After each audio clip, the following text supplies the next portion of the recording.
Irene Mchuma Odim.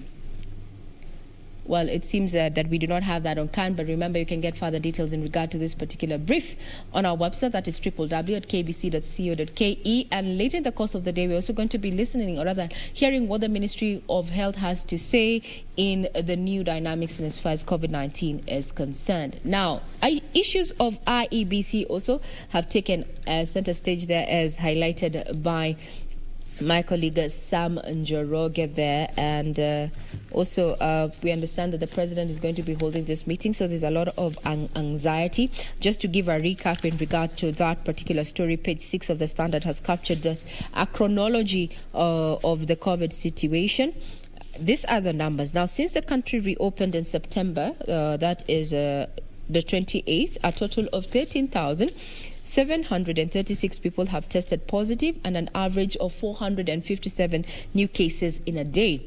Now, this is 26.4% of all the confirmed cases in just a month, and yet the virus has been in the country for 7 months now. Since the reopening of the economy, the number of fatality currently stands at 259. Are you adhering to the health protocols on an individual capacity?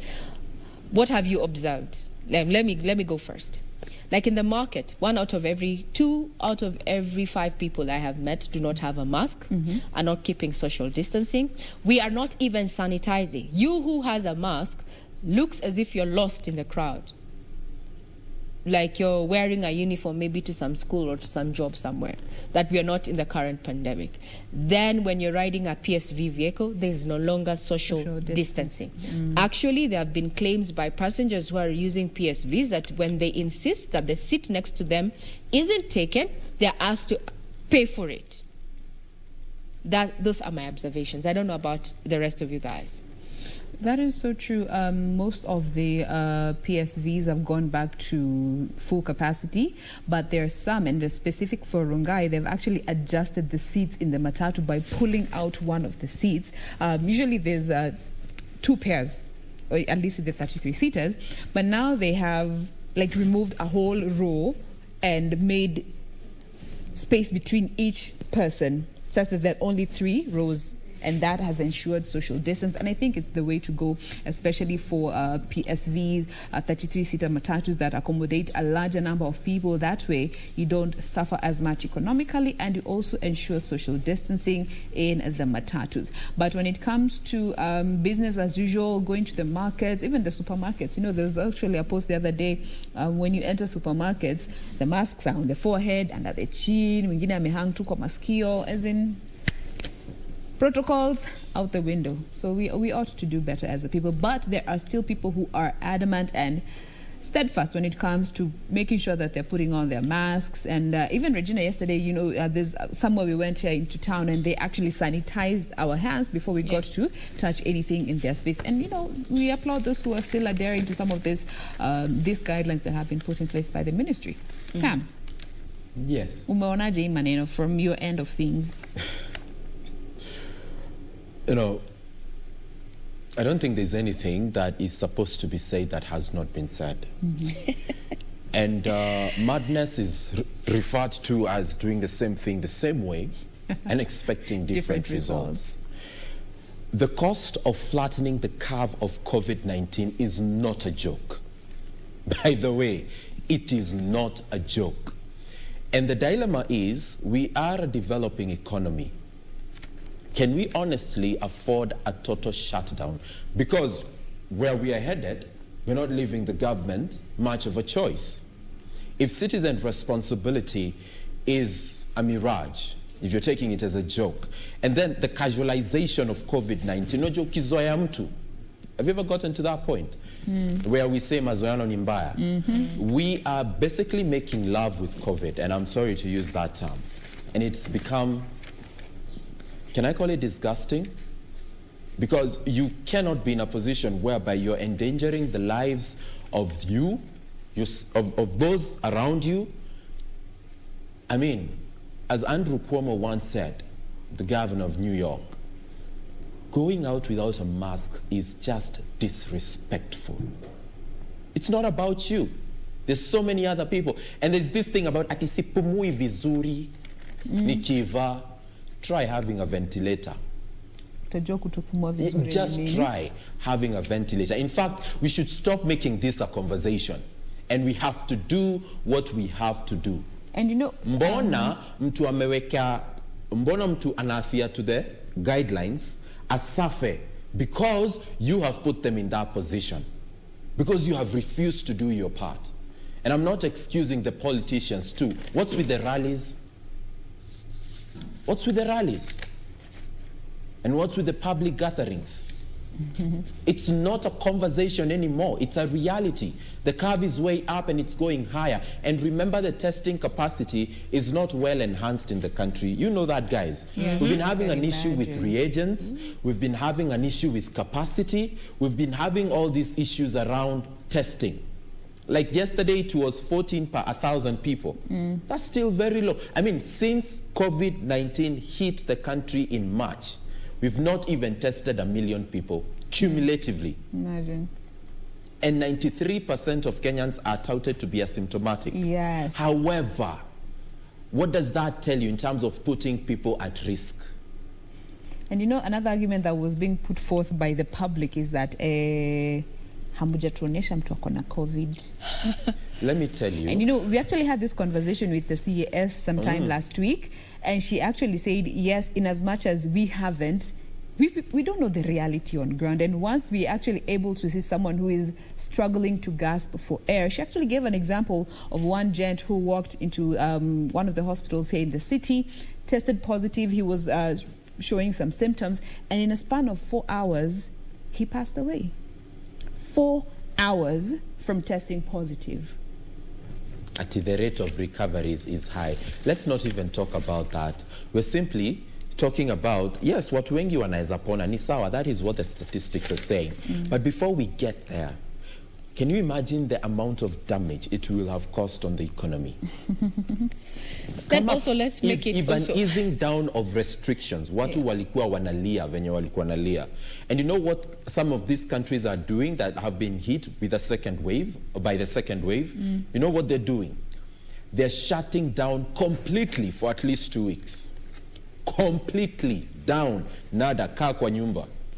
That is something you cannot afford. not at this point, and not I at agree this with time. you. Not at this point Our in economy time. has already taken a beating. So if you're told to do your part, please do it. Citizen Tafadhali. responsibility. You know, Now, the rallies are not necessary right now. And They the are argument not. now, by the way, is are we going to save lives or the economy? You understand? And you That's- cannot be put there. You now cannot at be that put there. point, we hear you. Yes, there's a lot of passion in the statements that we've made as this team this morning, because it has to do with citizen responsibility. If you're not responsible for yourself, no, you're putting someone else who is responsible for him or himself, him or herself, but you're putting them in jeopardy. You say the rate of survival, or rather recovery, is high, but what of those that we What have cost? lost? 259 between September and now. And you know what, Regina? There are those who are saying at do yourself a favor. Go online. Google countries like Italy dealing with COVID. Now, Google US dealing with COVID. Google Spain dealing with COVID. Check out those videos. And on let's that have this note, conversation. as you're doing that, we take a short break, but in return, we're still going to be looking at stories that are making headlines. We take a short break, we'll be right back.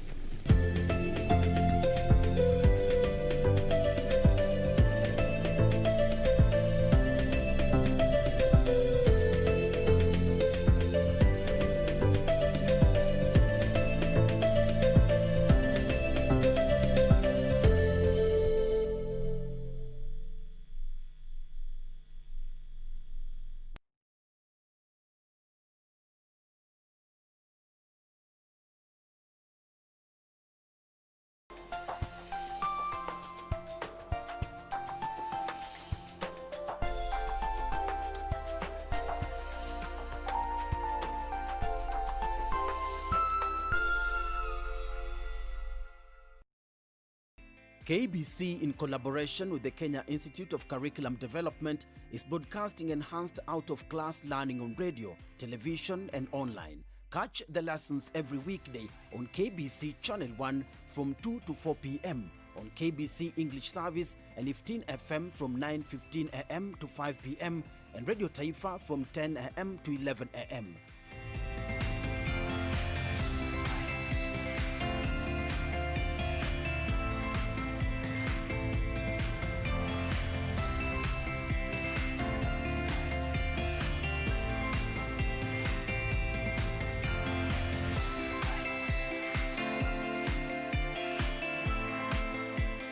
KBC English Service, Radio Taifa and 15 FM are also available countrywide on the free-to-air Signet digital TV platform, or log on to www.kbc.co.ke for live streaming, or download the KBC Online app on Google Play Store. Kenya Broadcasting Corporation, ensuring learning no matter what.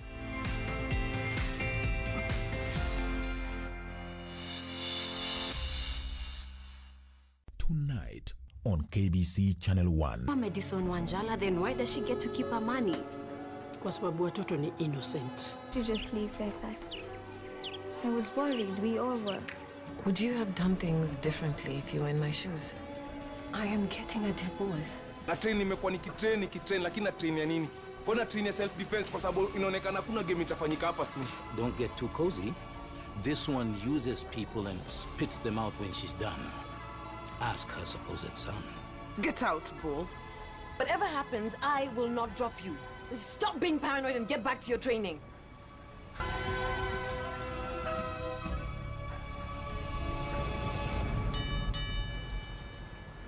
Wimboni naimba sio wimboni maombi. Nikiomba Mwenyezi Mungu. Wamefanya serikali yetu ama Kenya country yetu kujulikana kama sports people. Mashujaa ni watu wamefanya mambo tofauti. I celebrate all of them. They have done the nation or the community.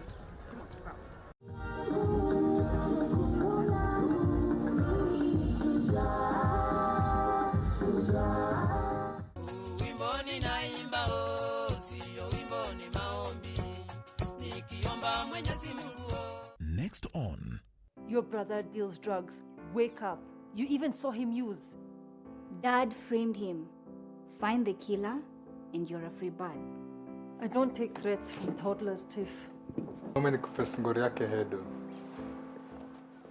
Dig deeper. That is if you want your child back out of the children's home. You need money. I can pay you. You're your mother's daughter. When Nancy, I'm not tofauti. Wacha nafanyia Nancy kazi. Si hata unamfanyia kazi. Ni msee mzuri. Wacha niseme si kabaya. Ni kama anafanya kazi na Nancy.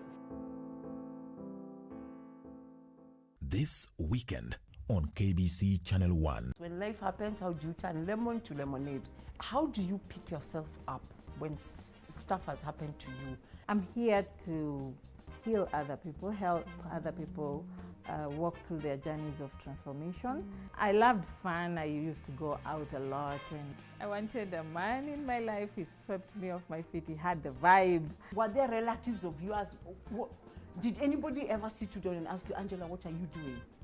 Yes, if you are 40 years old and you've never married or you don't have a child anywhere or anything, you don't have a story, then there's something you're hiding. This weekend on KBC Channel 1. Oja ngombe hivi. Mimi si kwamba nadharau advice yako. Lakini kitu kimoja Yusuf, uelewi kuwa mimi ni mwanasiasa. I'm a politician. Dad, kidogo. Wewe ufanya nini hapa? Huyu ni mgeni wangu. Hapo kwenye uchana.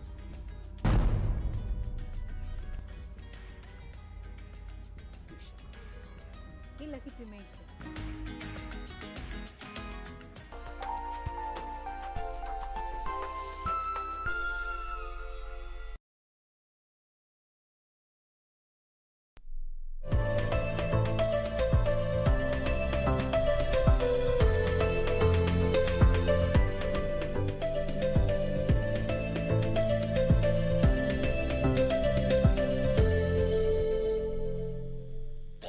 You're watching KBC Channel 1. It's Entertainment Thursday, and we're looking at stories that are making headlines in the last 24 hours. Just before we took a short break, we were talking about the issue of COVID-19 and the need for citizen responsibility, given that these are red alert. Just yesterday, the Ministry of Health indicated that in the last 24 hours, over 1,000 people tested positive for COVID-19, while 16 succumbed to the pandemic. At this point, we expect that the president has called a meeting amid the rise of that particular rise in contraction of COVID-19 with the governors. This will be the sixth plenary meeting, and just looking at the COVID-19 disruptions, they have not left any stone untouched, including the IEBC. Just 2 days ago, we saw Mombasa County Assembly remaining closed after some of the staff tested positive for COVID-19. We'll be keeping tabs on, the latest development as far as COVID-19 is concerned. So do keep right here. Remember, our website, www.kbc.co.ke. Right. And actually, in the wake of what you've just said, Regina, first of all, I'm not upset. I don't know why, when someone is confronted with logic and facts, you tend to assume that that person is angry at you. No, I'm not. I'm simply saying it as it is. Because a tweet has come forth from a guy called Al Kags on Twitter. Mm-hmm. And he's asking, guys, I have a friend who needs an ICU bed urgently. If you know a place that he can go to, please assist. At Al Kags on Twitter. If you know, like ICU beds as ipatikani, because the majority of them are having COVID-19 patients. Mm-hmm. So even if you have a genuine, like Adaka, you're suffering from another disease, you can't access an ICU bed right now. They're very scarce. And to those of you who are saying at Yakuna Corona, please stop being disrespectful. Because you could be saying it to someone who has lost someone to COVID-19. So let's style up as far as that is concerned. All right. Now we move on from matters to do with COVID-19 and look at this story in regards to the education sector here in Kenya on the Daily Nation, with now the ministry telling parents that they need to clear their school fees. And this came as Basic Education Principal Secretary Mr. Belio said that despite the financial problems that we're all going through as a country, it is still a parent's responsibility to fulfill the obligations, and more so for the learners who are in school right now. And he was actually particular in saying that they're only asking for boarding fees for those who are in boarding school, grade 4, class 8 and form 4 students who are boarding. Now he was quoted saying, "We are only asking for boarding fees because these children in boarding schools need meals, water, electricity, and other services." He further on went to add that parents should not view this as a burden, and in fact, they should only look at it as a transfer of costs. Yeah, what they were spending at home has just been transferred to schools, and they should actually redirect these finances to the schools, and whatever it is that parents are spending on their children should actually go ahead and be sent to schools to just help the schools better run, because so many schools are complaining that they do not have money to operate the schools, and more so public boarding schools where the students have reported. Now, earlier on in the month, we did see the CS say that then no parent should fail to take their children to school because of school fees issues. But now this is actually going to contrary to what was said. And he further on actually went to say that no, those who have their children in private schools should consider taking them to secondary schools. But now here they are again saying that parents, you need to pay up this school fees because the schools are running on fumes.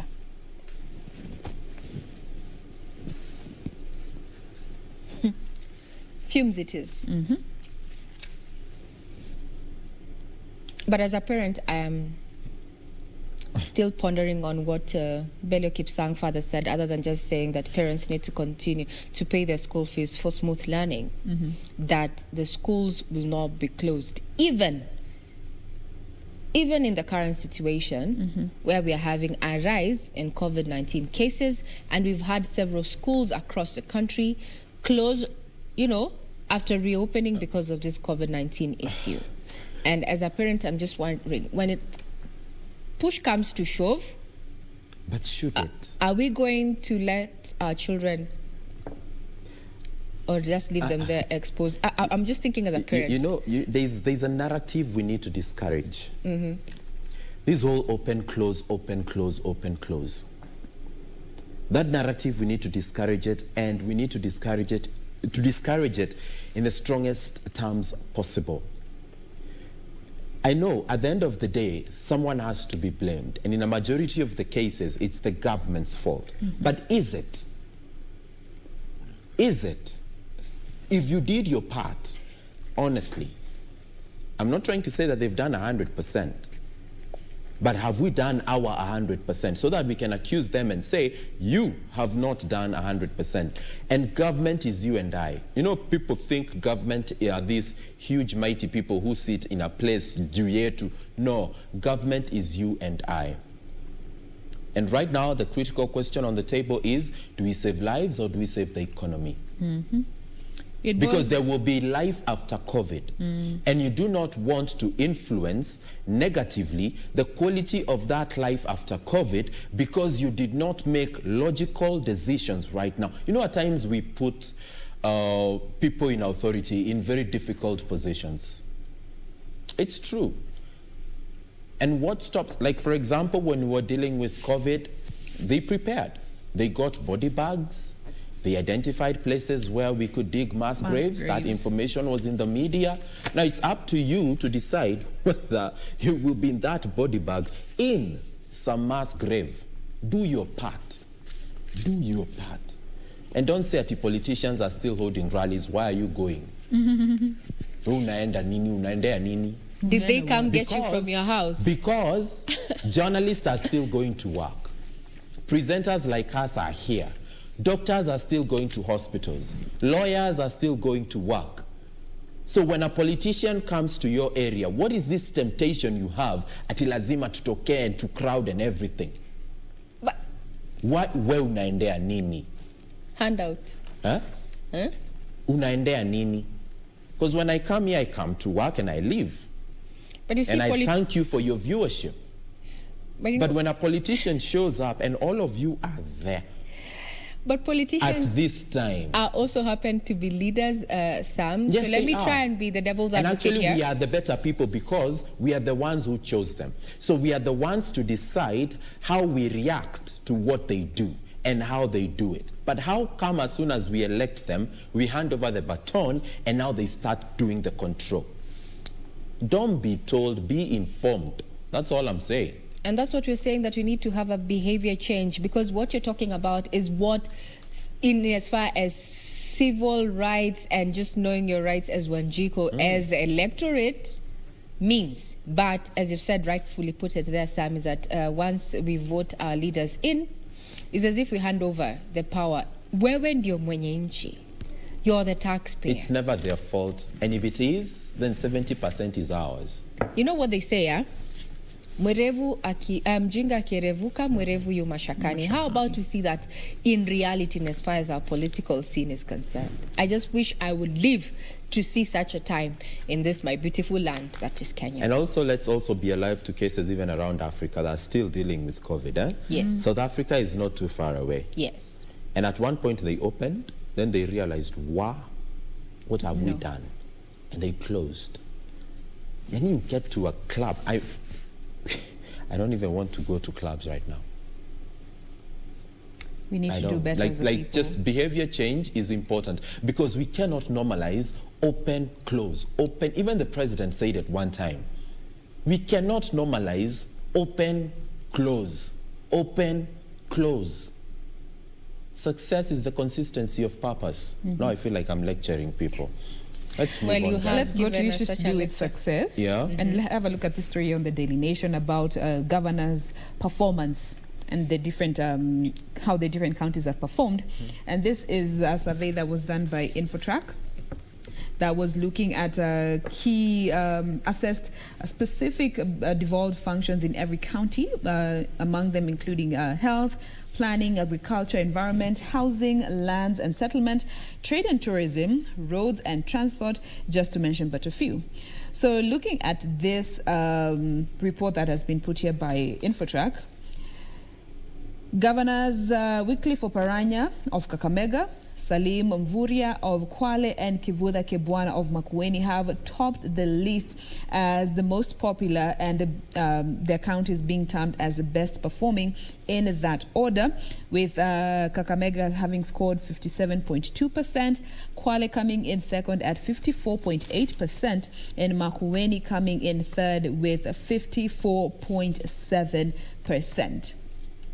Now, looking at the overall performance of counties, they are all, the average percentage is at 47.5%, which has been termed as below average when it comes to overall performance index of the country. And again, looking at those specific devolved functions ranging from health through to lands as well as settlement.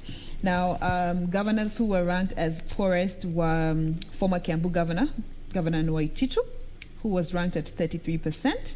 Samburu's Lonel Kulab came in at 38.7%, and Homa Bay's Cyprian, who had 41.3%. Nairobi County, let me see where it was ranked. The capital of the city was ranked 20th with 48.5% in terms of performance. Looking at those key aspects of our country. And Mr. Soko is said to have the fact that he transferred some of these functions may have hindered his proper delivery when it comes to how Nairobi County operates. But there it could be valid. Because you see, for example, that study, I guess, was conducted up till November last year.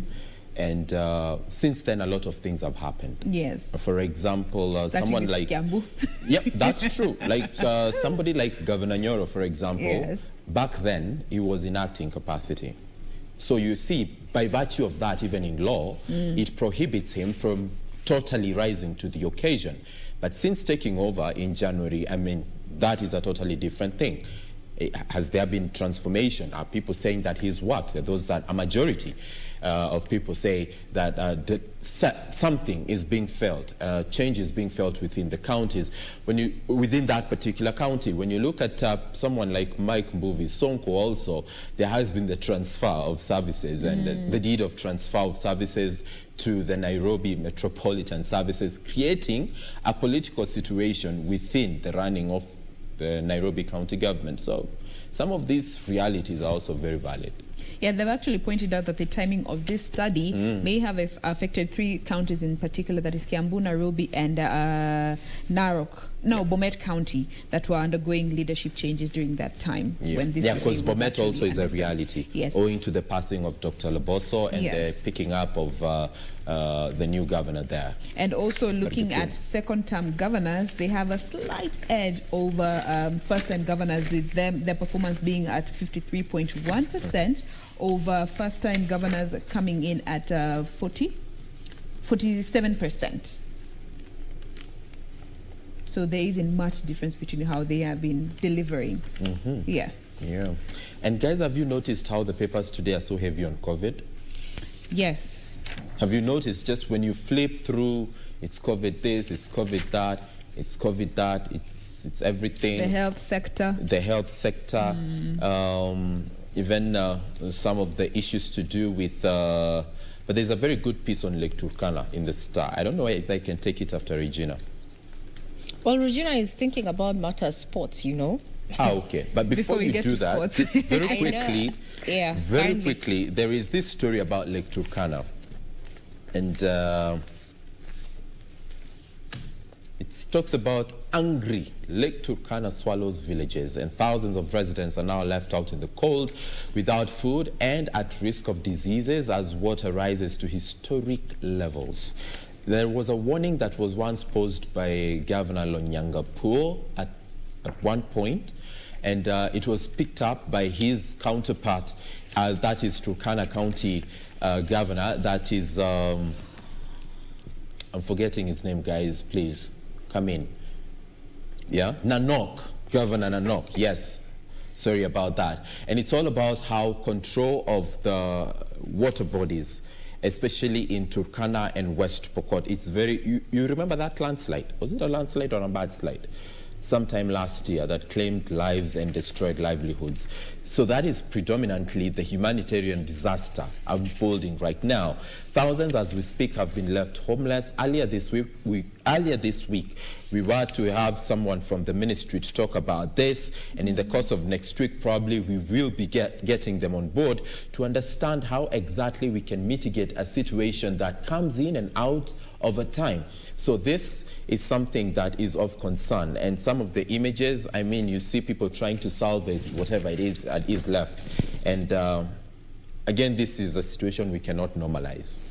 I feel that like the hashtag of today's show should be "Don't Normalize." Don't normalize. Right. And that, looking at that particular story, it has also been highlighted here on the Daily Nation how thousands have been displaced and property worth billions of shillings destroyed as water masses break banks. And now experts are scratching their heads over the rising water levels in different parts of the country, and mostly looking at the Rift Lakes.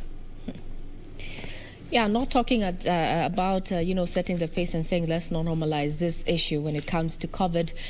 Just what I have on, I don't know if you guys read Taifa Leo, but yeah, it's still out there, it's still in circulation, very much still in Kiswahili. Now, their header reads, Wakenya wapepeta moto wa COVID. Yes, Wakenya wapepeta moto wa COVID. That is what we have on the front page of the Taifa Leo issue this morning. And on that note, let's cross over to sports, yeah? One of the most favorite parts of this, of my end of seeing things, if I can say that, is Matatu Sports. Now, yesterday, Manchester United thrashed their RRB there, let's pick that 5-0. Remember, this is just after a win over PSG, and that's why we're having so much noise on social media. And if I can just read one of the reacts that we are having online on Twitter in regard to that issue. Someone called Alex said, we looked incredible tonight. We have beaten PSG and RB Leipzig with ease. Group of death, my TTT, courtesy of editing. That is not good for General Public, but that is Alex at Panga3 on Twitter, just commenting about Manchester United win there yesterday. Now, just looking at the top selected fixtures for today, in as far as the Europa League is concerned, Tottenham will be taking up Royal Antwerp as well at 8:55 p.m., while Milan will be taking on AC Sparta. Arsenal will be playing Ndulak, while Sociedad and Napoli will be playing at 11 p.m. Now, these are matches that are set to run between 8:55 p.m. and 10 p.m. tonight. So you can catch Arsenal there. You can also catch AS Roma, as well as Milan and Tottenham versus Royal Antwerp, as far as the Europa League fixtures are concerned. There's also an article where Pep Guardiola remains very optimistic that Manchester City will find consistency. So if you've been watching how the Champions League matches have been going and what Manchester City has been going through, while you may not quite understand why the coach is still very optimistic about the performance of, Manchester City, but you can say it's because of their victory over over Marseille in the Champions League, but we'll be keeping tabs on that. Whether you watch the EPL or the Champions League, remember KBC Channel 1 has you covered. We have details in regard to Matatu Sports locally and internationally. You can all find this on our website, that is www.kbc.co.ke.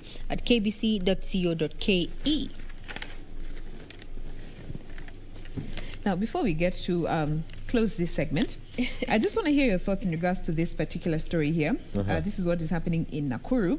And there was a nominee, an MCA nominee, who was undergoing vetting. And during that process, it emerged that he lacked knowledge of road projects in that particular constituency. So this was happening in Nakuru, where the county assembly had to halt this interviewing session, where one of the nominated candidates who were for the position of the executive for roads, public works and transport said he was not aware of a key road project in the county. And mind you, this is a multi-million project that has one of the flagship projects for that particular county's governor, that is Lee Kinyanjui. One of his flagship projects there, multi-million project, road that is being undertaken there. And this came, it emerged when he was undergoing the vetting process. And the speaker actually said that, we had to postpone the vetting process for more than 15 minutes to determine whether this nominee was suited for this position. And they were wondering how he actually got that far. Since you're talking about, you want our feed in regard to that particular story? Yes, I mean, this is somebody who wants a public position for a particular docket. Yeah. And he has no idea of one of the flagship projects in that particular area, one of the biggest ones in that county. How did he even get to that point where he's actually being vetted? But isn't that the situation with our current elect leaders, a majority of them? But this is not an it's not an elective position. Yeah, but I'm is saying we've set the unappointed. precedence in as far as us, the people we choose, so it can as well trickle down everywhere else. That's my argument. This is what I've been condemning since the opening of the show. And I've heard you, but unfortunately, that's the reality, Sam. That is the reality. But he does not have an idea of a key project worth millions It's like of saying shillings not within knowing what NMS is doing here in Nairobi County. He's being appointed to be CC Roads in Nakuru. Yes. How will he oversee a docket that we have It's set like saying a he doesn't know precedence what all over. NMS That's what is I'm doing. saying. We have set a precedence all over, and Who is unfortunately, the society. I mean, we are the society, aren't we? These people who are vetting these persons are part of society, right? There is and one that's why we saying- need to change. We need to have behavior change. We've already agreed to that. There is one statement that otherwise informs that line of thinking, and it's usually everywhere. Social places, homes and everything. The problem with this country, there is nothing and there is no problem with our country, Kenya. The problem is in Kenyans. Level of analysis, guys. It sort of removes the responsibility, and we think country ni kitu ingine mahali. You understand? There is no problem with Kenya. The problem is in Kenyans. It is themselves. us. That is the level of analysis we should be working with. Because once you say there is a problem with Kenya, it's like you're transferring responsibility that should essentially be yours to some other place that is called Kenya. I've said the problem The is responsibility us. lies with you. Yes. And just because it's been done before, and it is wrong, wrong is wrong, regardless of how many times it's done. Yes. And right is right, no matter who says it, no matter how many times it's done. That should be our level of thinking. Reality? Sorry? Yes. Reality is what you make of it. True. You make a mistake today, you learn from it, and then you move on. Tomorrow, become a better person. Good. Kosa ni kosa, mara ya kwanza, ya pili ni madharau. That is it. Yeah. I wish we'd all have behavior change, but as you said, I've just said it as it is. We have set the precedence, the wrong precedence, to be precise in the way we do our things. Remember when we were launching the campaign against corruption that was led by the multi-agency, and one of the objectives that they had outlined is that they call for behavior change, and from within an individual, the decisions that you make as an individual to influence the persons you're dealing with, because it has to start from in and not without if we are supposed to change anything going forward. So behavior change is key. Now, let me just change all this conversation away from matters, the conversation that we had with Jane there on that particular article. In not too long, we're going to be talking about the boy child, Sam. Yes. And statistics indicate that the boy child is more likely to get into depression, and some even end up committing suicide more than the girl child. Oh, boy child. Yes? Yes. That's the recent study as it is. And this morning, we want to talk about the emancipation of the boy child. Have we failed the boy child? The answer Do you is yes. think we have failed the boy child? And when I say we, I'm talking as a society, as government, as parents, as just holistically speaking, as a patriarchal society that we purport to be in within this Kenyan space, Regina, as it is. Have we? Yes. You've already asked the question. Don't. No. I want you to understand, because you said we are saying yes. You're saying yes, Kenyans, Yes, Kenya. The answer is yes. Is yes. Mm-hmm. And a very affirmative one, strong, with all the beats and everything. Yes. Now that we and have now failed. we are dealing with the consequences. So how do we change the narrative? If we are given an opportunity to actually... It's going to take a generation. Mm-hmm. That's the truth. Where do we start? It's going to... Right here with your conversation. If efforts have not started elsewhere. I mean, when you look at how the boy child has been raised, especially 80s, 90s, 2000, and even the boy child that is being raised now, still no problem. I mean, we lived in a society whereby you were told you're crying like a girl. We lived in a society whereby you were told if you're number 2 in class and the number 1 was a girl, how are you defeated by a woman? How are you defeated by a girl? You understand? We live in a society whereby the cutoff point to get into the transition from one level to the next, for a girl, it was lower than the boy.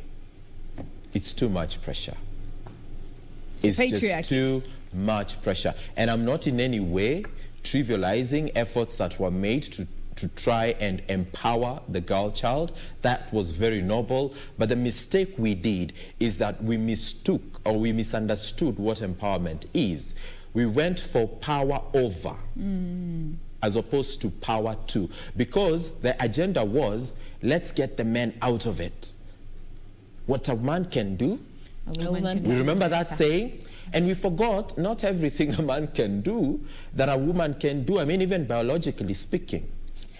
You understand? It begins with the basics. So we went for power over instead of power to the girl so that she becomes the best woman. Empower this girl so that later in life she becomes the best woman, not a competitor to the man or a challenger to the man. And that is where you went wrong. It started hitting us. And unfortunately, it's going to take a generation and a village, the entire village, to change that. My colleague there, Sam Njoroge, setting the pace for a conversation that is going to be taking place in not too long. Emancipation of the boy child. Have we failed? Boy child. Get tweeting. Our Twitter handle is at KBC Channel 1 News. Mine is at Ray Manyara. We have at Jane Wamboi and at Sam W. Njoroge. What's your take in regard to this? Well, you're still figuring on what you think about this issue. We take a short break and look at what is happening on our major roads.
Say all kind of things about you.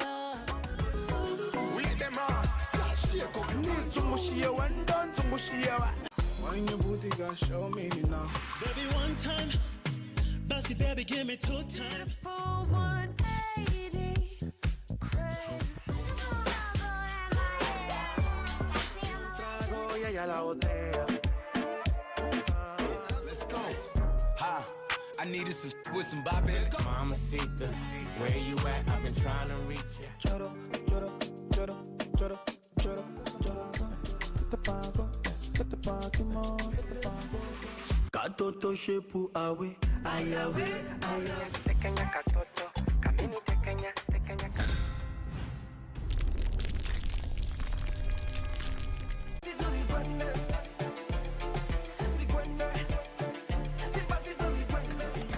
It's your boy Hasko. Kama vipi mtu wangu, karibu tena kwenye mpango mzima wa burudani.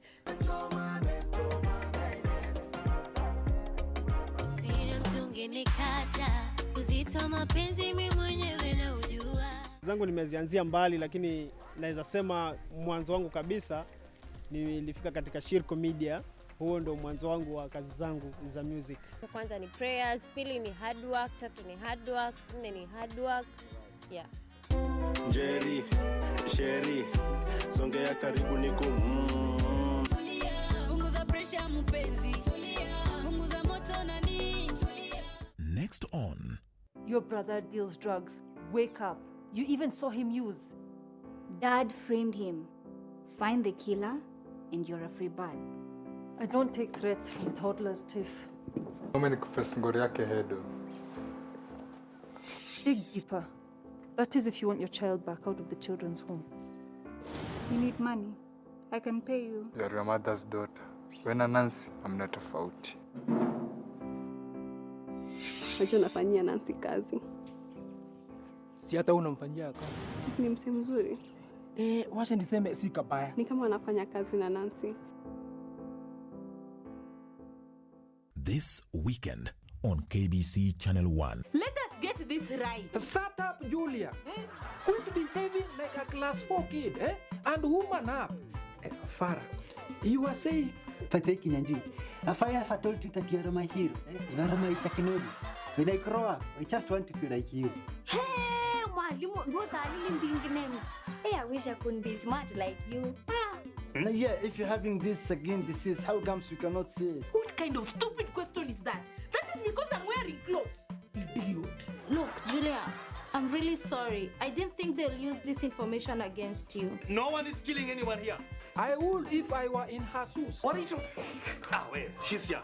Can you stop laughing and help Farah out of that mess? Classmates, every Saturday on KBC.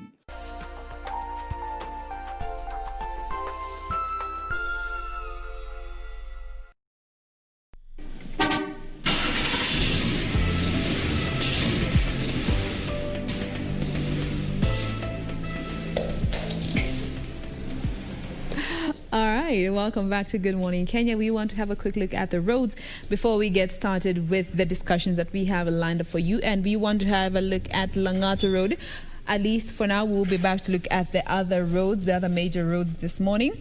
And I like to start at the Bomas of Kenya. Areas past that, keeping up with Langata Road is looking good. Magadi Road has its own bits and pieces where, there are stretches of where traffic is moving smoothly. Other stretches, it is a bit slow, but that is expected on Magadi Road around this time. But there on your screen, that is the Bomas of Kenya roundabout. As you can see, green means it's a go. Things are looking good. No much traffic to report at that particular point. And looking at the road that is coming into the city, looking good so far. No traffic as from the Bomas of Kenya roundabout going down to the Langata Cemetery right there, looking good. KWS areas, there's a bit of a stretch there that is a bit orange, and that is because there are ramps at this point, so that is expected. Cars do slow down at that particular point.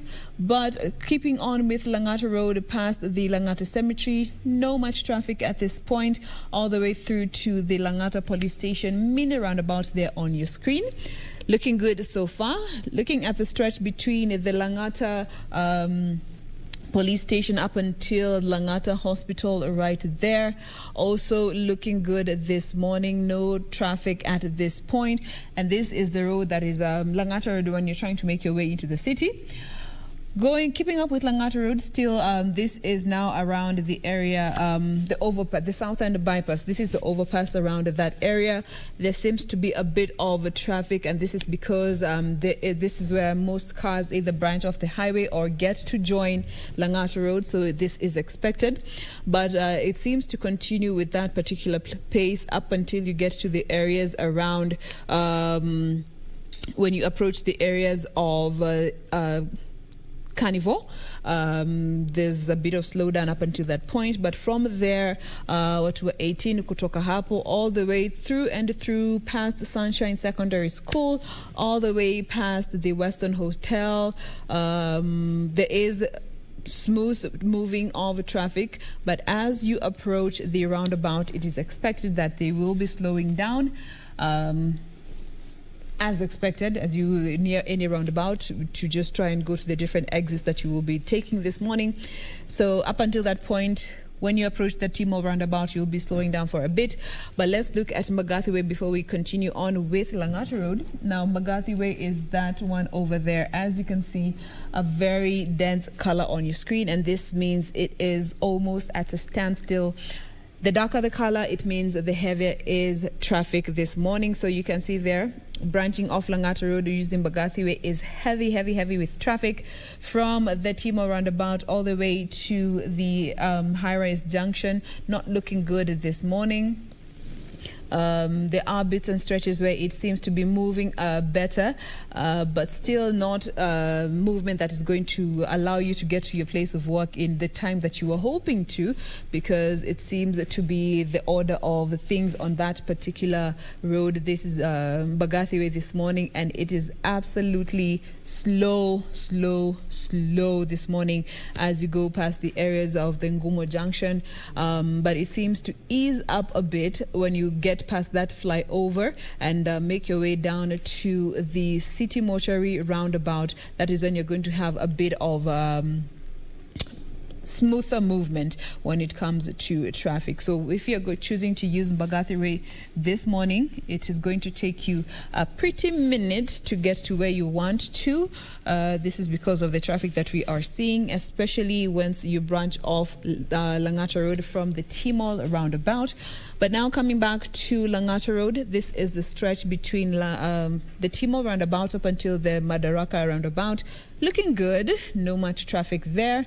The stretch between Madaraka roundabout up until the Nyayo Stadium roundabout there on your screen is looking good, but Eredom Road is not looking good this morning. So if you want to use it, you can use it, but you're going to be there longer than expected. If you choose to use the stretch between Madaraka up until the Nyayo Stadium roundabout, you're going to have to spend less time on that particular point.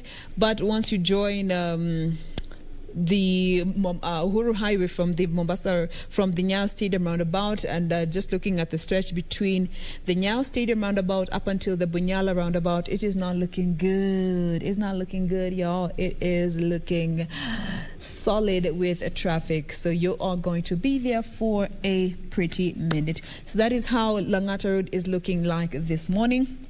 We will be back to have a look at the other different roads. We'll have a look at Mombasa Road as well as Thika Road before we get to close today's program. So do stay with us as we keep you updated on the roads as well as the conversations that we have coming up in a bit.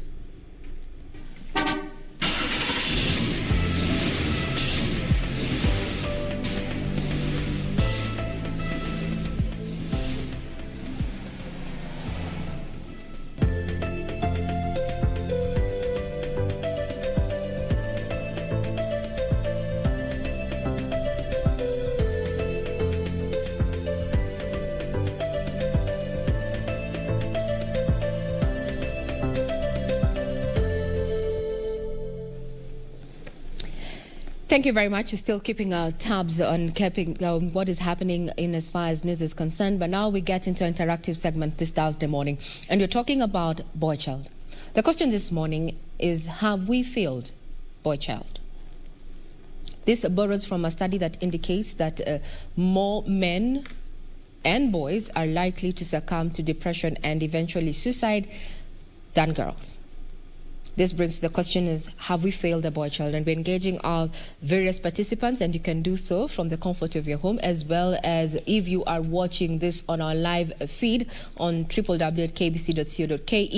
You can also get in touch with us on Twitter at KBC Channel 1 News. My Twitter handle is at Ray Manyara. Emancipation of the boy child. Where have we failed and what are we going to do about it? Introducing my guest live from Nairobi. This is none other than Mr. Jasper Ondimo, who is also a teacher. Good morning, Jasper. Thank you for joining us this morning. Thank you, Regina, for allowing me to participate in the program today. I'm delighted and you're looking sharp. Thanks. So, do we think we have failed the boy child, Mr. Jasper? The answer is an emphatic yes, and there are various reasons that have led to the situation that we are in now. I've involved myself in doing research on matters of boy child, and quite a number of factors have contributed to the boy child lagging behind compared to the girl child. We have various non-government organizations, we have government policies, government agenda that is really meant to empower the girl child at the expense of the boy child. We have even the political leaders, societal leaders, all of them are emphasizing the empowerment of girl child. We have even from the family setup where boys are expected to be mature, to conduct themselves well. And you look at even most families in the evenings, they'll be concerned about the girl child. Where is the girl? It is 8 p.m., the girl is not in the table, so the family will be concerned. But when it comes to the boy, there'll be no one who will be raising eyebrows. Most of them will be expecting the boy is safe wherever he is and is in control of what he is engaging in. And in that particular scenario, you find that the boy child has been given a lot of freedom that is not accounted for. We also have some places in this republic where boys drop out so that the girl child can go to school. This is especially in some families where poverty has hit to the core. And we have other communities like in Kilifi County. The moment you impregnate a girl, you are required to marry that particular girl, regardless of your age. And also, boys are lacking role models. In a family where you find the father is a drunkard, the boy is likely to lack a role model. He doesn't have anybody to look up to in terms of character formation. Talk about when there is a family breakup or divorce. You find that the boy is expected to take the responsibilities of the father. And when this particular mother remarries to a new home, it takes a big deal for this particular boy to be accepted in the new home. Most parents or most people prefer even adopting girl child because of the fear of inheritance. So you find that there are a lot of societal factors that have contributed to the downgrading, contributed to the suffering of the boy child, because we have emphasized more on the girl child. And on the issue that are raised about the society, for example, in most Bantu communities, after circumcision, a boy is considered to be mature. He can go ahead and marry. In that particular case, you find a 15-year-old, a 16-year-old has gone ahead to marry. We know what it takes for a marriage to succeed. So if you have a 14-year-old, a 16-year-old marrying because he has undergone a physical exercise of circumcision, he has not been circumcised mentally, he has not been circumcised financially.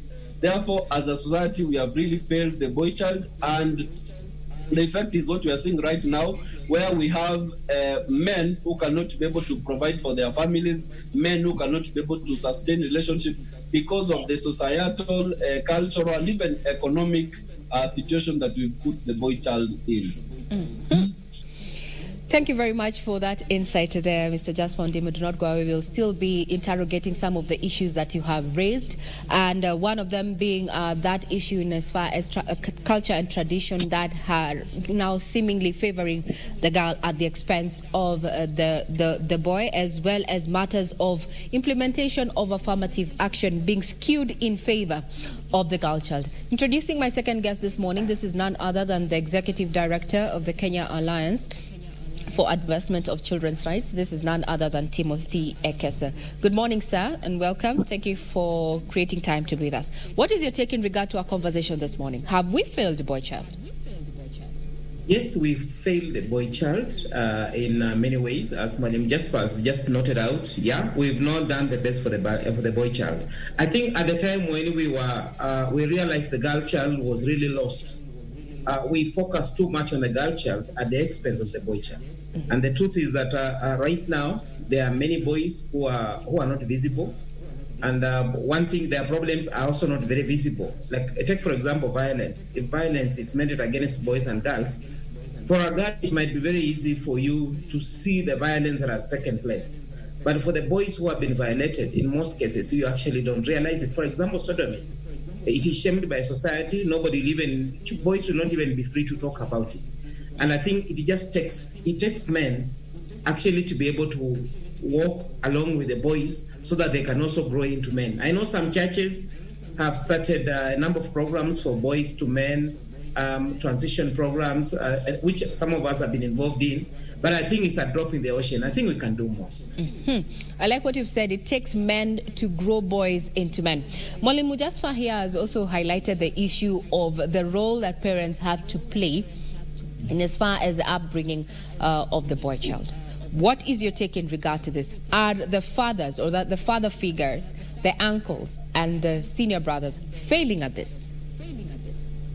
Yeah, I think the fathers we fail. I'm a father too, and I say we failed is because we don't spend much time with the boys. We don't go out more often with the boys the way the mothers go out with the daughters.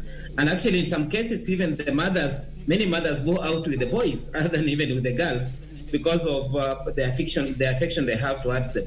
But most men, we either work very late, we don't stay at home, and we don't have time with the boys. So we fail them. Same to the uncles. So the boys have got nobody to look to apart from TV and either the mother or the house girl who is in the house. And most house helps are actually girls. So you'll find a boy growing up with a lot of traits for women traits, not because the boy wants, but because that's how he has been brought up seeing. So I think the men, we need to spend quality time with our boys. Mm-hmm. Thank you very much, Timothy Ekesa, for that brief. Just keep this meeting running. We will be coming back to you just as we look at the recommendations and proposals going forward to just correct the current situation there. Roping in my third guest this morning, this is Nkatha Mungao. Good morning. Tell us where you're live from. Glad to have you on board this morning. Thank you for your time. Nkatha? Good morning, Ray. I'm live from Nakuru County. Mm-hmm. Good. Thank you to her. Thank you for making time. Now, what's your take in regard to this conversation that we're having this morning? I want to agree with what Jasper and what Ekesa has said. And I think as a society, we totally failed the boy child in the aspect that we don't let them be boys, as much as they're men and they're boys, at the end of the day, they're still human. And we don't let them express themselves as a society. We have this notion that men shouldn't, ask for help. They are men, and so they should figure it all together alone. And sometimes, as a human being, when you're stuck and you need ideas, you end up even in the wrong company asking for ideas and asking for solutions. And because as a society, we don't embrace them and encourage them to speak out and probably air their issues out, then you see that's actually the reason why you see so many boys looking lost by the time they're teenagers, by the time their identity is coming out, they're already experiencing identity crisis, and getting them to turn out to be like real gentlemen and real adults in the society with a say becomes an uphill task. Mm-hmm. Thank you very much, Nkatha. There, what I'm hearing from you is that we are not letting boys be boys. Hold that thought. We'll be also coming back we're just sampling what people are saying in regard to this. Remember, you can also be part of this conversation. You can get on Twitter. Our Twitter handle is at KBC Channel 1 News. Mine is at Ray Manyara. We're having this conversation. Have we failed the boy child? Roping in my other guest this morning. This is none other than Xavier. Good morning, Xavier. How are you? Glad to have you on board. Representing boy child there. What's your take in this conversation, Xavier? Yeah, I believe the person to be blamed here is most of the parents and mostly the father figure. And I just want to challenge Timothy saying that, they keep saying that we the fathers are to be blamed because we don't spend much time with the boy child. I think this we should be having solutions in this. Timothy yesterday was spending time yesterday is saying that they don't spend time with their sons. Tomorrow you still say they don't spend time with their sons. We want to see the outward care. We don't want to, because our parents, our father figures, they care about us, but they are not showing that care. We want to see that care from them. Because these things we are seeing from our moms, but we're not seeing from our fathers. And yet we want to have a talk with our fathers. Mm-hmm. Now, maybe you can help us understand when you say you want to see, not hear, that your father figures are there for you. Just expound exactly what you expect from what you'd call an ideal father figure, Xavier. Yes, we want to see the outward care, because what we see from them is the inward care. Yes, we see the advice they give us, they pay our school fees, their responsibility part we see. But we don't see our parents saying like, next weekend I'm taking you out. We rarely hear such words. We don't hear them saying that next weekend I'm coming to visit you. Those kind of care we only hear from our moms. And with our generation, the traditional generation, yes, the boy child was strong mentally and physically. But with the current generation, the boy child is only strong maybe physically, but soft mentally. Mm-hmm. The society has made the men soft, and you want the father figures to express their emotions. But let me be the devil's advocate, Xavier, here. We have had this connotation that, it is not right for a man to shed tears. You're not supposed to wear your emotions on your face and such. Don't you think there will be a lot of resistance if the men were to take this direction, given that what we have seen over the last few years and down culturation is that men are supposed to be the stronger sex? Don't you think we're going to be at a crossroads here, or is this the direction you'd want us to take? The way I was brought up, and I told you last week in our show that when we were having the contraceptive talk, that I was brought up with the strictness, so I was able to adhere.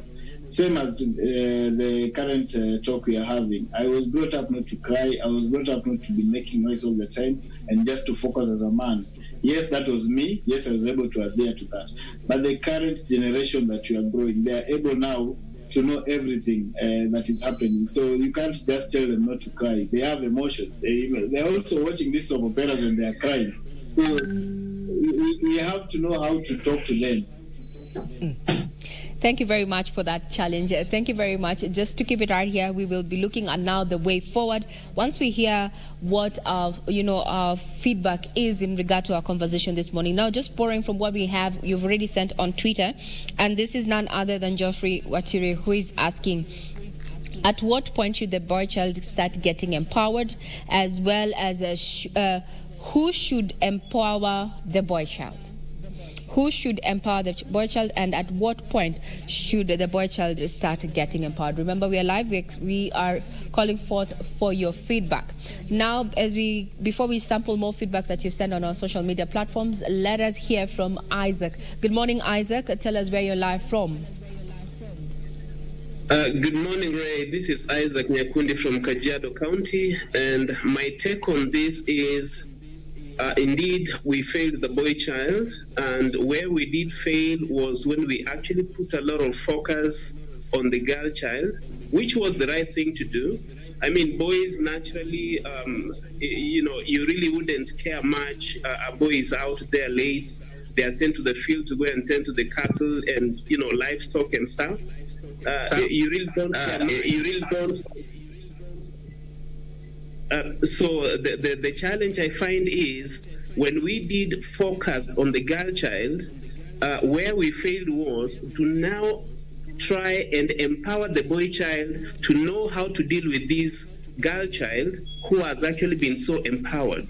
So the thing is, we needed a forum where you could actually have the two together, and as much as you're empowering one part, they should know what to expect from the other party, so that both of them are equally empowered. It's not a question. I mean, they're both children, in my view.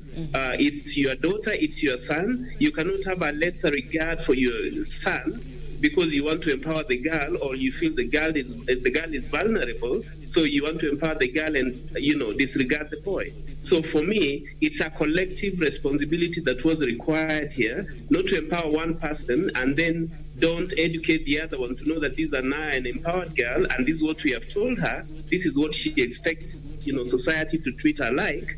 Yet the boy has not been told, hey, look out, this and this you should not do. You should have respect for them as much as they are going to have respect for you.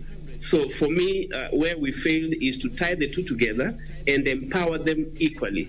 Yes, more focus on the girl child because of natural, their vulnerabilities, and focusing on both equally because they are our children. Now, with that, contribution from Isaac Nyakundi live from Kajiado, we take a short break, but when we return, we're going to be chatting the way forward in regard to this conversation that we're having, emancipation of the boy child. Do not go away. We'll be right back.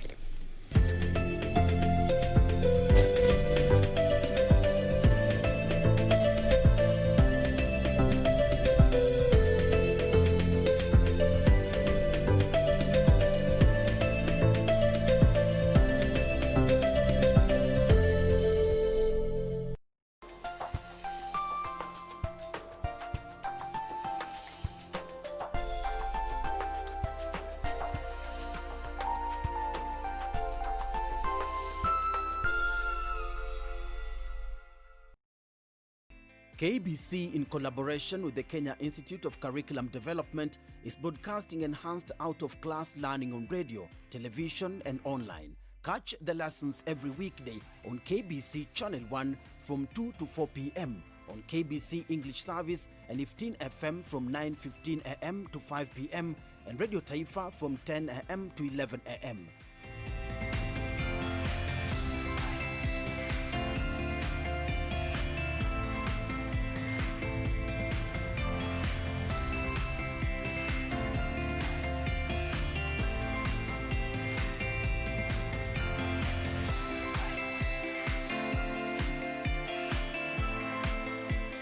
KBC English Service, Radio Taifa, and 15 FM are also available countrywide on the free-to-air Signet digital TV platform, or log on to www.kbc.co.ke for live streaming, or download the KBC Online app on Google Play Store. Kenya Broadcasting Corporation, ensuring learning no matter what.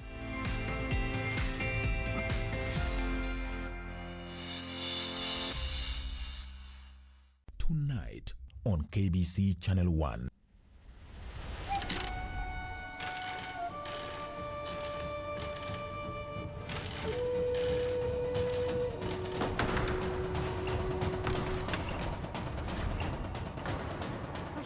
Stop, Emperor! Wimboni naimba sio wimboni maombi, nikiomba Mwenyezi Mungu. Wamefanya serikali yetu ama Kenya country yetu kujulikana kama sports people. Mashujaa ni watu wamefanya mambo tofauti. I celebrate all of them. They have done the nation or the community.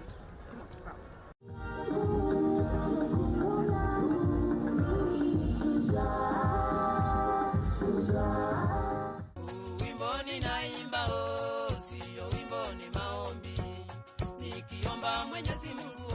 On the next episode of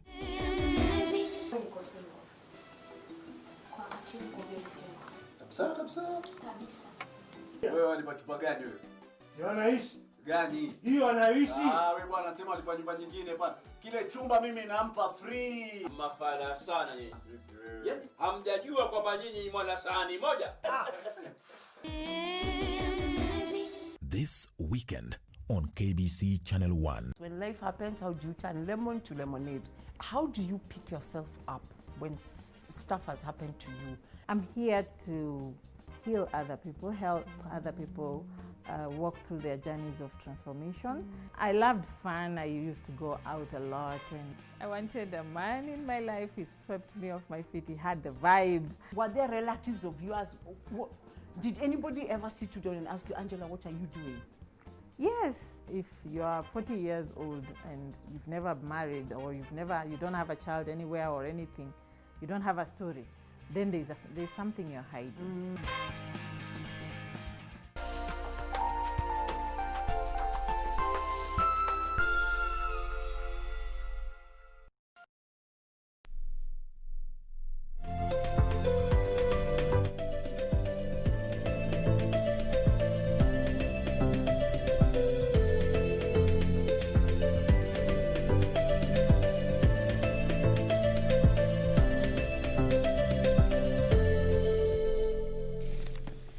Good morning. Thank you to have you on board. If you're just joining us, this is Entertainment Thursday, our interactive segment. We're talking about matters of boy child. Have we failed the boy child? And we've been having various conversations with our various guests this morning. And what has come out is that affirmative action has, over the years now, in the implementation of it, has been skewed in favor of the boy child, or in favor of the girl child. Now, the boy child studies indicate that they are most likely to get into depression and even commit suicide. What is your take? Get tweeting. Our Twitter handle is at KBC Channel 1 News. Mine is at Ray Manyara. My guest, just to rope in my other guest to just give way in on this conversation, is none other than Karanja. Good morning, Karanja. Thank you for your time. Tell us where you're live from, please. All right. Thank you very much. Samuel Karanja, or you'd call Karanja Boy Child. I'm from Nakuru. Doing advocacy for the boy child, and I would want to say, well, I want to appreciate that you have this talk this morning just to enlighten our people on the need to think of the boy child and involve the boy child in every conversation that we have as a people.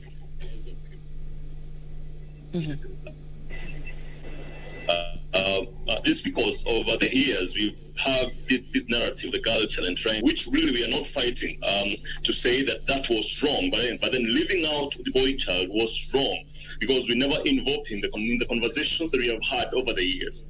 And maybe possibly if you'd allow me to just highlight a few of the areas that I think the boy child was left out and never involved in the conversation. Can I go ahead? Yeah. All right, thank you. Initially, we had the girl child not being taken to school. I'm talking of many years, possibly when our mothers were girls. And because of that, it's like we decided that, yes, we have to leave the boy child and have to empower the girl child in as far as education is concerned. But not thinking of what would happen to the boy child who was there then. And over the years now, we are talking of the girl child. We have built schools for the girl child and equipped those schools, and being very comfortable as a people to take our boys into day schools that are being built by CDF that are not well equipped. And again, on top of that, before we had Dr. Matiang'i coming into education as the CS, we had the university entry points for boys being higher than those of the girl, and even noting that these boys were going into day schools and schools that are not well equipped, but we are forcing them to work even harder. And the definition for a child, in as far as our laws are concerned, a child is a person below the age of 18. So again, you wonder why, again, we are having to put the bar so high for the boy child, even while we are not making the ground level for the boy, in the boy and the girl.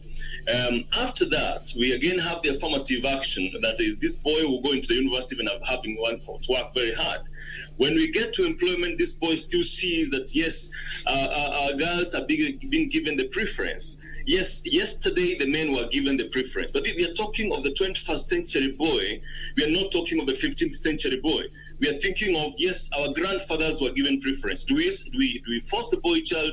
Do we punish the boy child today because the boy child yesterday was given preference? That is a question we ought to have asked ourselves, so that we can have a level playground.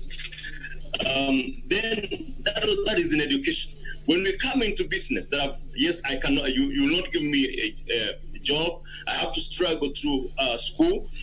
When I come looking for money and say I'm looking at the boy child not as a child per se, but a boy who is say that 5 years, and now I've had to toil over the years, and I want to do business because there's no job for me because of the affirmative action. You'll tell me, you're that 5 years, you can only join the women group or join the youth group and not be a leader there. So again, you deny me a chance to do business even when I have a business idea. Mm-hmm.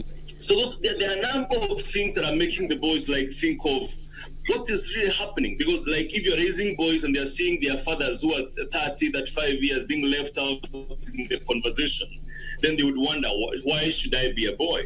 Why should I walk this route of becoming a boy with all the challenges?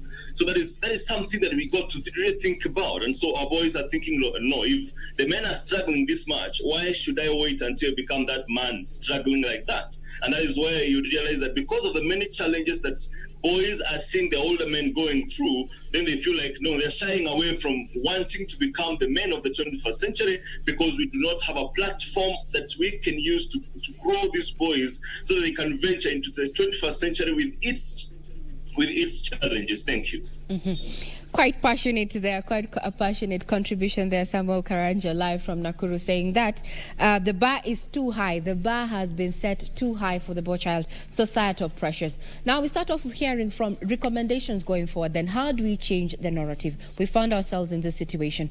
Now roping in my guest, that is none other than Mabel, to just give her opinion in regard to what needs to be done to empower the boy child. Mabel, good morning. Regina, how are you?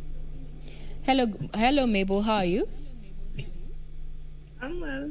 Yourself, Regina? Kindly adjust the settings of your audio, please. You're a bit inaudible. Okay. Can you hear me now? Yeah, but faintly so. Just try and... Yeah. Just pick up. We see how your levels are at this point. So, because I really want to apologize, I'm late. Mm-hmm. But then, thanks for giving me this opportunity. I think we have. Am I audible enough? Yes.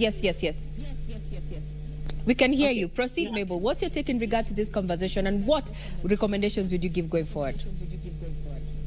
Yeah, I think as parents, we need to create an environment whereby we can have our kids. Trust us. Where our kids can tell us anything and everything, such that we don't have the boy child going to really suffer. Because the boy child, we've really concentrated on the girl child. We have forgotten about the boy child, and it's really affecting them. It's really bringing down their self-esteem. It's really affecting their grades in school, even the way in which they act and they behave with the other people in the society. Mm-hmm. It is really affecting. Now, what has come out from this conversation is that the boy child is finding himself in a very difficult position because, first of all, he cannot express his frustrations. How can we help him? We need to listen to him. Let's learn to listen to the boy child. Let's bring the boy child closer. Let's put them close such that they can trust us, so they can tell us what they are going through. Mm-hmm. But now there's also this opinion, and it's a perception that a man who opens up emotionally is more of a weak man. Is it the right time to change this conversation, that it is okay to actually normalize a man shedding a tear once in a while, and even being just open about his emotions and what he's going through? Is it the high time we normalize that? Honestly, I think we should let the man child cry. If he's really stressed out, let him bring it out. If the best way he can bring it out is by crying, let him cry. Because according to me, mental health is very, very substantial, like any other thing. I can be, but if I'm not mentally okay, then it doesn't really count. So if the boy child really wants to cry, that man wants to come out and cry and make all the noise he wants. Let us learn as the society, as the sisters, as the mothers, let us learn to listen to them. Let us just give them a shoulder to cry on. Thank you very much, Mabel, for your feedback. Now, roping in Job Nando to just weigh in on this conversation. Mabel there has said that it is okay for men to cry. Job Nandwa, what is your take in regard to how men are handling their emotions? Good morning. Now, it seems we have lost Job there. Let's direct the same question to Timothy Ekesa. Timothy, what's your take on about how men should handle their emotions? I think for me, one thing, as we talk about emotions, I want to say you are talking about solutions. And I was saying that as much as Xavier is saying that the current man has been created with a very soft inside, I want to say that I think all men are created, I think God created all of us very hard, men and women, just the way we use it. But I'm just thinking that what we need to do right now as we move forward, I think we need to reflect back on how we were raised, or even how our parents were raised, because we are forgetting how we used to raise boys and girls, even traditionally. There was this thing called Rika, where you used to grow up with people who you were born nearly the same time. And it used to help so much build up boys. It used to help them know how to handle their emotions. But right now what is happening is that we've broken that Rika, and in a way that right now, for example, people who drink, okay, I don't drink, you will find a grandfather is drinking with a father, drinking with a son and a grandchild. Traditionally, that never used to happen.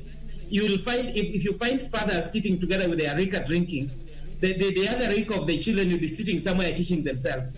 And because children don't want to take up some of the things that their parents are doing, that's how they even lose track with their parents. So I'm just thinking, if we can be able to get young people to grow up in their age sets, it will be so useful for them to learn from each other and to handle issues that they go together, issues that are similar that they're experiencing. Number two, I want to say, I think it also comes from the way we are referring to children and the way we are referring to parents, not just to children, but to parents. Mama Boy, Mama John, Mama Peter.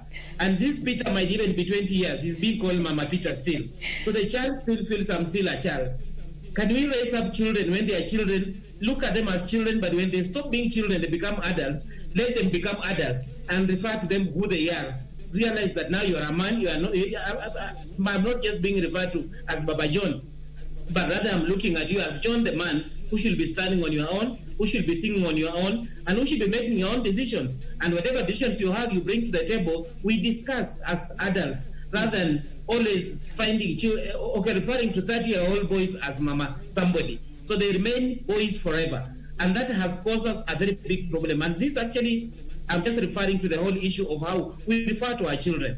Let us let them go, let them bloom, let them grow, and let them know that they are supposed to stand on their own. And that's winning also starts very early. It starts from an age 2, 3, 4 going up, so that you are winning the boy to come out to be their own man. And in the end, I'm sure they can be able to now handle their mental status. They can be able to also handle their own issues as adults, rather than always running to their father or running to their grandfather when they are crying. Or for example, if they are married, they have just gotten married right now and they have a quarrel with the wife, they run to their mother to complain about the wife.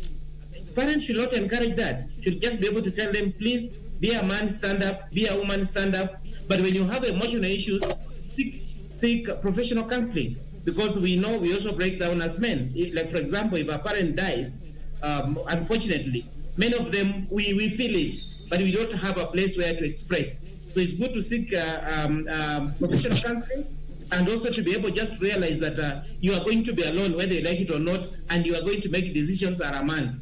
Nobody will care whether you have a soft inside or a hard inside, but you need to stand up, because your father stood up, your grandfather stood up, and I'm sure there are so many other men who are standing up.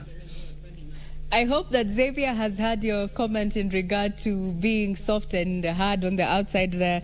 Just a challenge there to parents that you need to let your children grow, win them to be their own persons, and stop referring to them as Mama Boy, Baba Boy, and such. That is on a light note there. There's some contribution from our guest, Timothy Ekesa, who is Executive Director of CARC. My other guest, let's have Madame Ropin, or rather give us feedback in regard to this conversation. Lillian, good morning. It seems we have lost Lillian there. Let's hear the final take from Mr. Jospa Ondemu. Jospa, once again, we've talked about the issue of affirmative action, and that you've also raised the issue of lack of role models.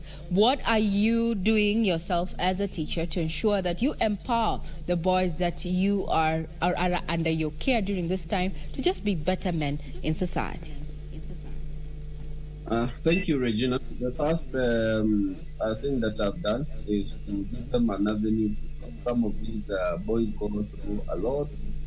And one of the problems that is facing our young people is to see their parents separate, because right now we have a lot of, divorces, separation of marriages, which tend to really weigh down on these particular young people. So once you listen to them and you talk to them, you counsel them, in that way then you are able to win them from frustration, from depression, et al. And also from the education sector at large, I think the government should be more robust in ensuring that boys go to school and those who are in school are not dropping out. This is the time we should empower the chiefs. A chief can be able to see a certain boy who was in school has dropped out and has started a border business. Such a boy can be taken back to school. And also, we should, as a country, take our leaders to account. For example, the CS of education should be taken to account on why a particular number of boys have dropped out of school. What are some of the policies that the ministry is implementing to ensure that we win back the boy child? As we talk right now, there's no specific policy that is geared towards bringing the boy child on board to ensure that he's competing favorably with the girl child. And then also, as much as we are focusing on the boy child, there are also some places in this country the girl child is still behind. You look at some places in the northeastern Kenya, girls are still lying behind. So we should not make a blanket statement that the boy child is behind, whereas the girl child is ahead. No, there are some places in this country where you find the girl child is backward, is behind. And then lastly, I know this could bring some heated debate. We need to look at the Sexual Offences Act, which is discriminating against boys. We have several young boys who are languishing in prison because the Sexual Offences Act has discriminated against them. So it is time as a society, and thank you KBC for bringing up this debate. It's time as a society we need to look at this issue because the boy child is really suffering. Thank you very much, Jasper, there now for that particular insight. Equal opportunities for both boys and girls going forward in as far as legislation, policies, as well as just looking at areas where cultures and traditions infringe on the rights of the boy child. Now, Nkatha Mungao, as we come to a close, from where you sit then, how do we strike a balance? How do we let boys be boys? That was your earlier comment when you came in on board in this conversation. How do we go about it? I'll actually start by saying that I think it's integral that as a society we provide mentors, probably either through their peers. We can also have the men in the society. Actually, we have so many deadbeat dads today, not because that they're running away from responsibility, but just because they cannot keep up with the current generation woman. And honestly, I think the mentorship thing that Ekesa spoke about comes on board. And the fact that we encourage our boys to be boys doesn't mean that they can forget about taking up responsibility, because I believe with every freedom comes responsibility, and giving them the freedom to be men, it means that we're giving them we're allowing them to take up the responsibility the society that expects of them, and that comes whole in the aspects of either mental and the other societal aspects from the society that they're expected to fulfill. And the other thing I would also think about is probably the education system also needs to kind of narrow it down for the boys, because I mean, in so many years, we've had even the bar raised so high, like Karanja said, and even the intake when it comes to university intake and absorption at the university, girls, even if you just scored 5.7 and another boy scored 6.7, that's the only time you're considered to be on an equal platform.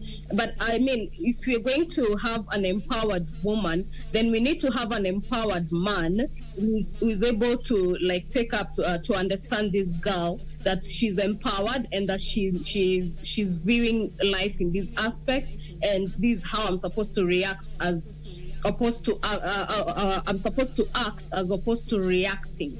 Yeah. So yeah, I think that's my take for this. Thank you very much, Nkatha, for weighing in on this conversation this morning. We hear you. Freedom to be a man comes with equal responsibility. Thank you very much for that feedback. Now, my last guest to close for us this conversation, we go back to Nakuru County with Samuel Karanja. In closing, what is your take? What can we do to change this narrative? Mr. Karanja. Thank you very much. I would say let us bring the boy child on the table and let's have this conversation.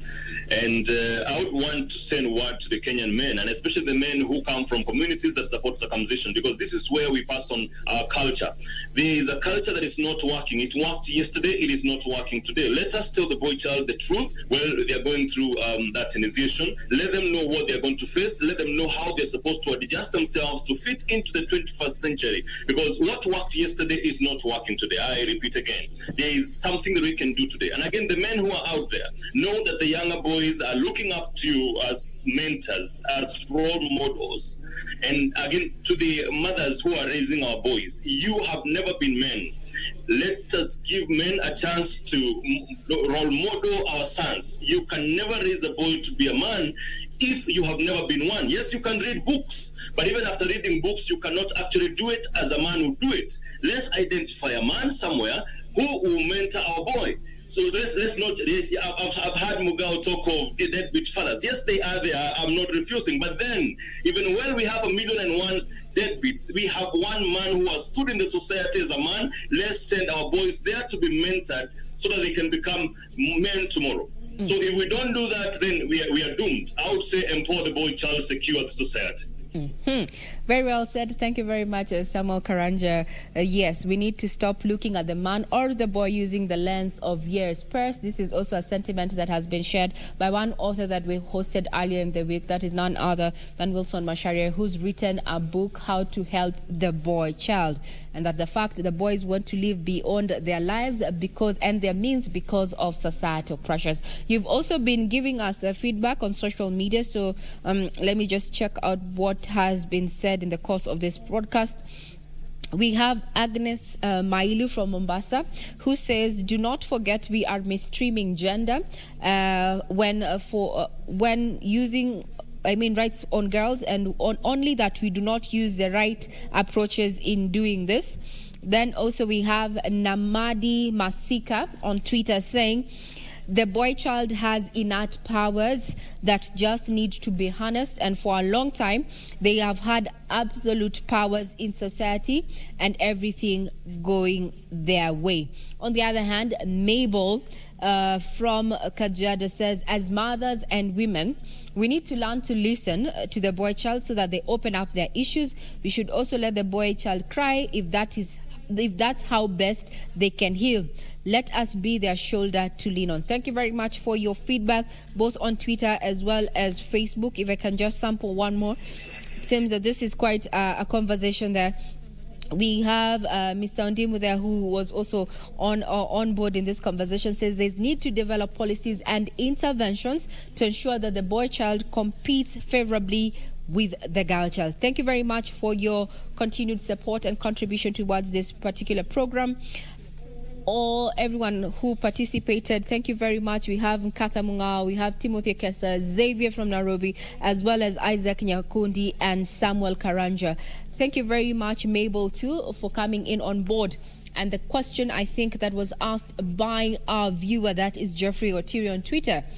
At what point should the boy child start getting empowered? What we've heard is that there's no right time. The right time is when you see something that needs to be corrected, and just to mentor that child to be the man that you want him to be in his prime, you have to start at an early age. And on the question as to who should empower the girl child, well, it's an inclusive responsibility from the parent, from the society, from the teachers, everyone on board, so that we can secure our future. Thank you very much for all of you who made this possible, those who are watching, those who participated on Twitter and Facebook. Remember, we do this every Thursday. We talk about topical issues around youth and women here on hashtag KBC Kids Talk. I'm Regina Manyara. Now you're watching KBC Channel 1. Remember, this is Entertainment Thursday, so we are not done yet. We have not called it quits. So stick around for some good old entertainment. Thursday is the new Friday here.